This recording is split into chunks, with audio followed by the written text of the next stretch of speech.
ភ្លឺហើយស្រីថ្លៃអើយសុំទុកយ៉ាងណាដឹងទេថាបងឈឺផ្សាទាំងនេត្រាស្រងរាល់ថ្ងៃបងក្បត់ចិនអូន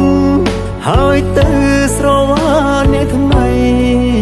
ចោលកូនទុកនៅនឹងស្រី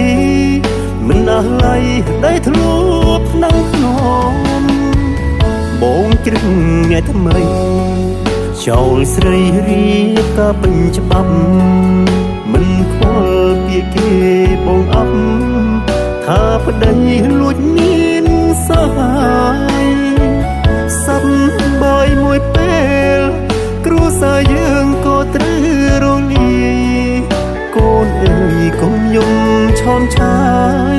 ពុកខុសធ្ងន់ខុសកែលែងឡើងទឹកភ្នែកប្រពន្ធខ្ញុំស្រង់លើកូនមើលថែខ្លួនផងពេលគ្មានប្តីម្នាក់នេះក្បែរបងជ្រួលជាខំទាំងតងគេច្រើនថ្ងៃខែម្នាក់នោះមិនលែងបងទេគេទេអើយតែទឹកភ្នែកអូនត្រូវរឹងមាំអូនអើយអូនកុំយំយែងកូនយើងត្រូវការបងអើយបាយស្មើមកជុំកូនណាពុកជ្រុលជាខំដល់ធ្លាក់ជ្រុំព្រោះតែតណ្ហាបំផ្លាញចំណងគ្រួសារចោលកូនអើយនៅកុំព្រី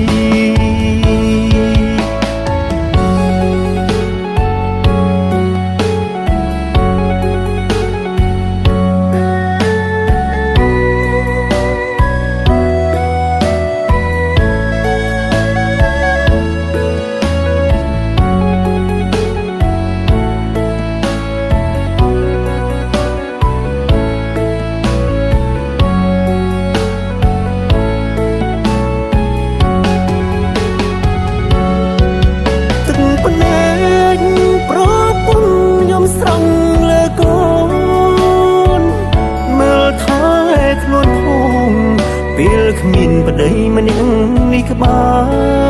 របងជ្រួលជាខំទាំងតងគេច្រើនថ្ងៃខែម្នាក់នោះមិនលែងបងទេគេទេអើយតែទឹកភ្នែកអូនត្រូវរឹងមាំអូនអើយអូនកុំយំយែងកូនយើងត្រូវការបងអើយបាយស្មើមកជុំកូនណាពុកជ្រុលជាខំដល់ធ្លាក់ជ្រុំព្រោះតែតណ្ហាបំផ្លាញចំណងគ្រួសារចោលកូនអើយនៅ